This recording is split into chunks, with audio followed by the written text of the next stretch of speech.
Line of control के पार आतंक के विनाश की अंतरिक्ष रिपोर्टिंग। इस बार हमारी इंटेलिजेंस क्रेडिबल थी। Strike was a masterpiece of planning and execution. धरती से 160 किलोमीटर की ऊंचाई पर मौजूद है भारत की तीसरी आंख।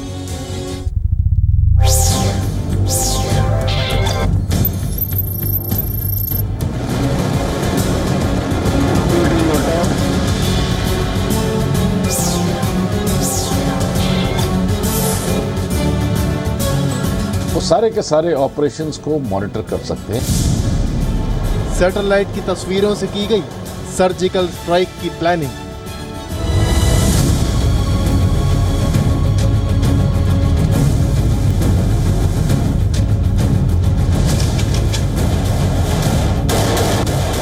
सैटेलाइट से जो इमेज हमें प्राप्त हो रही हैं वो उसका रेजोल्यूशन बहुत हाई है। इसमें टेक्नोलॉजी का बहुत बड़ा हाथ है।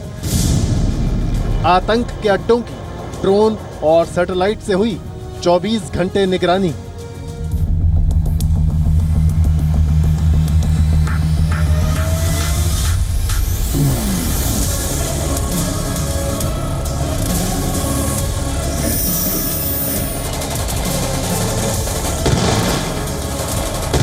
बहुत ही कम देश हैं जिनके पास इस तरह की एक्सपर्टाइज है। इससे आपको पता लग जाता है कि कौन सी एरिया है, कैसा बैरक है, कैसी जगह है। अंतरिक्ष से आतंकियों को देखने के बाद मिला ऑपरेशन का ग्रीन सिग्नल।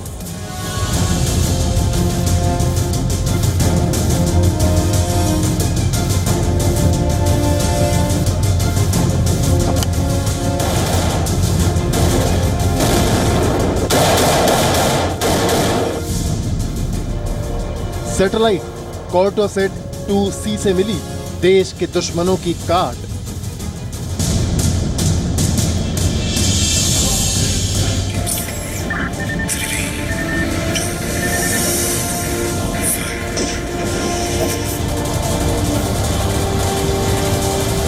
हमारी आसमान में हमारी एक आंख लग गई। ये टूल जो है एक इंटीग्रेशन है जहां पर ऑपरेशन हो रहा है। अंतरिक्ष से ऑपरेशन शिवाय।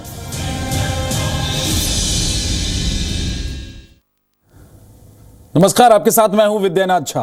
अंतरिक्ष से ऑपरेशन शिवाय। पौराणिक कहानियों के मुताबिक भगवान शिव के पास तीसरी आंख है और यह दिव्य दृष्टि का प्रतीक है। धरती से 160 किलोमीटर की ऊंचाई पर भारत की भी तीसरी आंख मौजूद है और इस दिव्य दृष्टि की मदद से 29 सितंबर को देश के दुश्मनों को सीमा पार जाकर बर्बाद किया गया। इस तीसरी आंख का नाम है कार्टोसैट 2C सैटेलाइट। इस अंतरिक्ष यान की मदद से ऐसा कैसे किया गया, यह जानने के लिए एक रिपोर्ट आपको दिखाते हैं।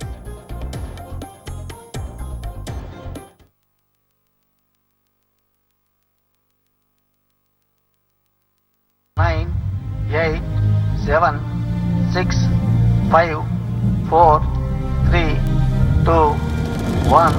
22 जून को श्रीहरिकोटा से तीसरी आंख की लॉन्चिंग। अपना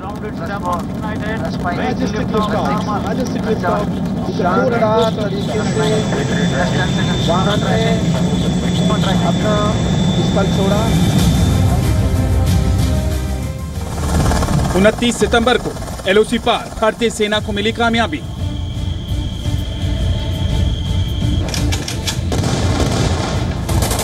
पीओके में मौजूद जिस आतंकी ठिकाने को भारतीय सेना के जाबाज कमांडोज ने बर्बाद किया,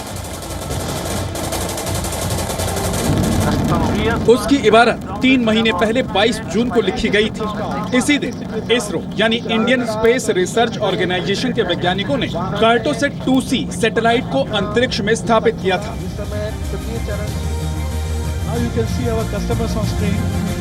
आप ऐसा समझिए कि हमारी आसमान में हमारी एक आंख लग गई। हमारी आंख है और जो बहुत सटीक तरीके से ज़मीन पे देख सकती है। तो अब उसके क्या फ़ायदे आप ले सकते हैं, वो कुछ भी हो सकता है। कार्टोसैट 2C हर मायने में अनोखा सैटेलाइट है। जिसे आकाश में भारत की आंख भी कहते हैं। कार्टोसेट 2-in-1 है, यानी आम आदमी के साथ भारतीय सेना के लिए भी अंतरिक्ष में मौजूद योद्धा जैसा है। सूत्रों के मुताबिक कार्टोसेट 2C की मदद से सेना को एरिया ऑफ इंटरेस्ट यानी खास इलाकों की तस्वीरें दी गई थी। ये लेटेस्ट एक इंटीग्रेशन टूल बन गया है। जो सैटेलाइट्स हैं, जो सब मीटर सैटेलाइट्स हैं, वो सारे के सारे ऑपरेशन को अभी हमारे पास मिलिट्री सैटेलाइट्स भी हैं, वो सारे के सारे ऑपरेशंस को मॉनिटर कर सकते हैं, क्या हो रहा है क्या नहीं हो रहा है। तो ये टूल जो है एक इंटीग्रेशन है, जहाँ पर ऑपरेशन हो रहा है और जहाँ पर हेडक्वार्टर्स है। रियल टाइम इंफॉर्मेशन पैसेज जो है वो एक जरिया सा बन गया है।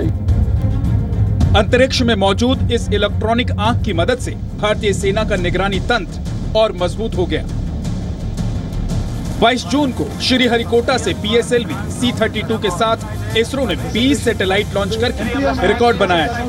3 महीने बाद सैटेलाइट ने एक और रिकॉर्ड बनाया। बताया जा रहा है कि भारत में पहली बार सैटेलाइट इमेजिंग तकनीक यानी तस्वीरें खींचकर मिलिट्री ऑपरेशन को अंजाम दिया गया। कार्टोसेट 2C अंतरिक्ष यान की मदद से भारत में किसी भी जगह को अंतरिक्ष से देख सकता है। इससे धरती की 0.65 मीटर की हाई रेजोल्यूशन तस्वीर ली जा सकती है। इसका मतलब है कि इससे धरती पर मौजूद लोगों की तस्वीर भी खींची जा सकती है। यहाँ तक कि अंतरिक्ष से वीडियो रिकॉर्डिंग करके उसे कंट्रोल सेंटर भेजना भी मुमकिन है। कार्टोसेट में लगे कैमरे इतने सेंसिटिव हैं कि इनसे इलाके के तापमान का भी पता चल जाता है।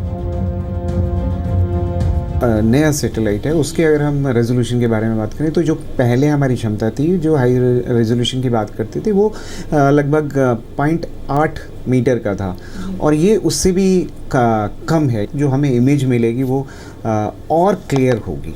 तो एक तो ये उसकी एक कहूँ कि खासियत है तो इस सैटेलाइट की। और ये अगर इमेजनरी जो हमें इमेजेस बेटर मिलेंगी तो हमारा जो उसके ऊपर जो हमारी प्लानिंग होगी वो ज़्यादा बेटर होगी, यानी कि वो accurate, we are more towards accuracy in terms of our resource mapping.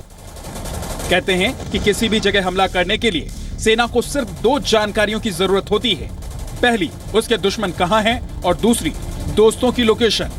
इस सर्जिकल स्ट्राइक के लिए सेना को दुश्मनों के इलाके की सैटेलाइट से ली गई तस्वीर मिली और इसी जानकारी की मदद से हमले की पूरी प्लानिंग की गई।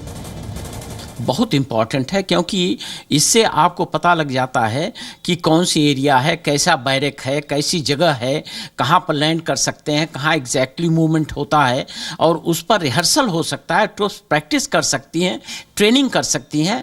और अगर ऐसी एग्जैक्ट उसको इन्फॉर्मेशन मिल जाए ट्रूप्स को जो अटैक कर रहे हैं, तो उनका काम बहुत ईजी हो जाता है। बताया जा रहा है कि कार्टोसेट सीरीज के सैटेलाइट भारत के पड़ोसी देशों से लॉन्च की गई मिसाइलों पर भी नजर रख सकते हैं। खबरों के मुताबिक कार्टोसेट 2C अंतरिक्ष की ऊंचाई से धरती पर मौजूद किसी खास व्यक्ति को भी ट्रैक कर सकता है।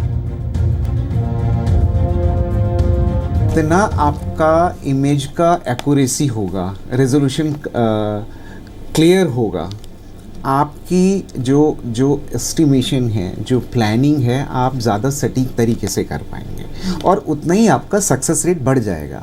वो किसी भी ऑपरेशन के लिए हो सकता है। इसमें तो कुछ वो खास बात थी कि वो वीडियो इमेज भी कैप्चर करता है जो, और उसको कंडेंस करके वापस भेज देता है। तो वो एक टेक्निकल फीचर था इस कहें कि इस पूरे सैटेलाइट ऑपरेशन का, कि क्योंकि जब भी हम एक नया सैटेलाइट भेजते हैं तो जो पुराने से उसमें कुछ हमेशा एडवांस फीचर होते हैं। इसरो के सैटेलाइट कार्टोसेट की कामयाबी का सिलसिला अभी लगातार जारी रहेगा। पहला कार्टोसेट 2005 में लॉन्च किया गया था। कार्टोसेट 2A साल 2007 में अंतरिक्ष में स्थापित किया गया। कार्टोसेट 2A पहला ड्वेल यूज सैटेलाइट, यानी ऐसा सैटेलाइट जिसका दोहरा उपयोग हो सकता है। यह पहला सैटेलाइट था जिसमें मिसाइलों पर नजर रखने की क्षमता थी। कार्टोसेट 2C 22 जून 2016 को श्रीहरिकोटा से लॉन्च किया गया। कार्टोसेट 2D को मार्च 2017 और कार्टोसेट 2E को 2017 के अंत में छोड़ने का फैसला किया गया है। धरती से 160 किलोमीटर से ऊपर उड़ रहे सैटेलाइट से ली गई तस्वीरों के कारण ही भारत के पास विश्वसनीय सूचना थी कि लॉन्च पैड पर आतंकवादी पहुंच चुके हैं। इसलिए भारतीय सेना ने दुश्मन के घर में घुसकर करारा जवाब दिया और उरी में शहीद हुए सैनिकों के बलिदान का बदला लिया। बहुत ही विश्वस्त और पक्की जानकारी मिलने के ऊपर कि कुछ आतंकवादी लाइन ऑफ कंट्रोल के साथ लॉन्च पैड्स के अंदर एकत्रित हुए हैं, इस खबर को मिलने के बाद भारतीय सेना ने सर्जिकल स्ट्राइक्स कल उन लॉन्च पैड्स के ऊपर किए हैं। दुनिया में ऐसे कम ही देश हैं जिनके पास सैटेलाइट इमेजिंग की एडवांस तकनीक मौजूद है। मिलिट्री सैटेलाइट का इस्तेमाल करके शत्रु को बर्बाद करने की भारत की कोशिशों की शुरुआत आज से 17 साल पहले कारगिल में हुई थी। यहाँ पाकिस्तानी सेना ऊंची पहाड़ियों की आड़ लेकर भारत पर हमला कर रही थी। तब भारत ने अमेरिका को जीपीएस सिस्टम की मदद से पाकिस्तानी सेना की पोजीशन और लोकेशन की जानकारी भारत को देने की मांग की थी, लेकिन अमेरिका ने ये जानकारी देने से साफ इनकार कर दिया था। हालांकि भारत ने पाकिस्तान को कारगिल युद्ध में शिकस्त दी थी, लेकिन अगर ऐसी तकनीक तब मौजूद होती तो आतंकवादियों के इन अड्डों की तरह कारगिल युद्ध भी काफी पहले खत्म हो जाता। निवृत्ति मोहन और पूजा मक्कड़ के साथ पवन नारा, जी मीडिया, दिल्ली।